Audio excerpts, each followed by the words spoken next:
പാകിസ്ഥാന്റെ ചില പ്രദേശങ്ങൾ അഫ്ഗാൻ സൈന്യം പിടിച്ചെടുക്കുകയും പാകിസ്ഥാനിലെ ചില ഗ്രാമങ്ങളിൽ നിന്ന് പോലും പാക് പട്ടാളത്തിന് പിന്നിലേക്ക് പോകേണ്ടതായിട്ടുമൊക്കെ വന്നിട്ടുണ്ട്. സോ ഇത് അഫ്ഗാൻ പാകിസ്ഥാൻ അതിർത്തിയിൽ വളരെ പ്രശ്നങ്ങൾ സൃഷ്ടിച്ചിരിക്കുകയാണ്.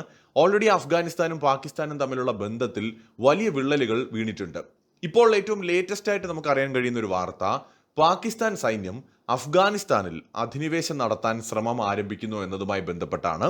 അതേസമയത്ത് അഫ്ഗാൻ സൈന്യവും സജ്ജരായി തന്നെ പാക് പട്ടാളത്തെ നേരിടാനായിട്ട് തയ്യാറായി കഴിഞ്ഞു. ഇരു രാജ്യങ്ങളും തമ്മിൽ ഒരു കരയുദ്ധം ഉണ്ടാകാനുള്ള എല്ലാ സാധ്യതകളിലേക്കും ഇപ്പോൾ കാര്യങ്ങൾ നീങ്ങുകയാണ്. ഇത് എവിടെ പോയി നിൽക്കുമെന്ന് നമുക്ക് പറയാൻ പറ്റില്ല. കാരണം രണ്ട് രാജ്യങ്ങളും തമ്മിലുള്ള ബന്ധത്തിൽ അത്രത്തോളം വിള്ളലുകൾ ഇപ്പോൾ വീണിരിക്കുകയാണ്.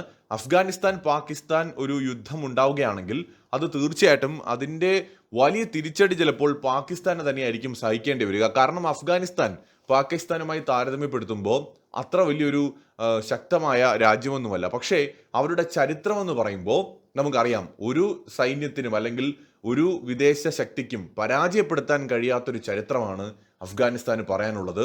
പ്രത്യേകിച്ച് താലിബാന്റെ ഗറില്ല യുദ്ധമുറകൾ, അതിന് പതിറ്റാണ്ടുകളുടെ പരിശീലനത്തിന്റെ പഴക്കമുണ്ട്.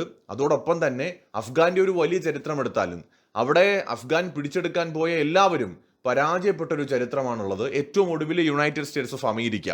അപ്പോൾ പാകിസ്ഥാന്റെ സ്ഥിതി എന്താകുമെന്ന് കണ്ടു തന്നെ അറിയണം. എന്തായാലും എടുത്ത ആണവായുധം ഒന്നും ഉപയോഗിക്കാൻ പറ്റില്ല. അപ്പോൾ അതുകൊണ്ട് തന്നെ ഒരു കരയുദ്ധം ഉണ്ടായാൽ പാകിസ്ഥാനും സഫർ ചെയ്യേണ്ടി വരുമെന്നുള്ളതാണ് ഈ ഘട്ടത്തിലെ വിലയിരുത്തൽ. അഫ്ഗാൻ സൈന്യം, വിശേഷിച്ച് താലിബാൻ, പാകിസ്ഥാനെ നേരിടാൻ സജ്ജമായിട്ടുണ്ട്. പല പോസ്റ്റുകളും പാകിസ്ഥാന് നഷ്ടമായിട്ടുണ്ട്. അങ്ങനെയാണ് ഇപ്പോൾ അവർ ഒരു മുഴുവൻ യുദ്ധത്തിലേക്ക് പോകാനുള്ള തയ്യാറെടുപ്പ് നടത്തുന്നത് എന്നാണ് എല്ലാ റിപ്പോർട്ടുകളും പറയുന്നത്.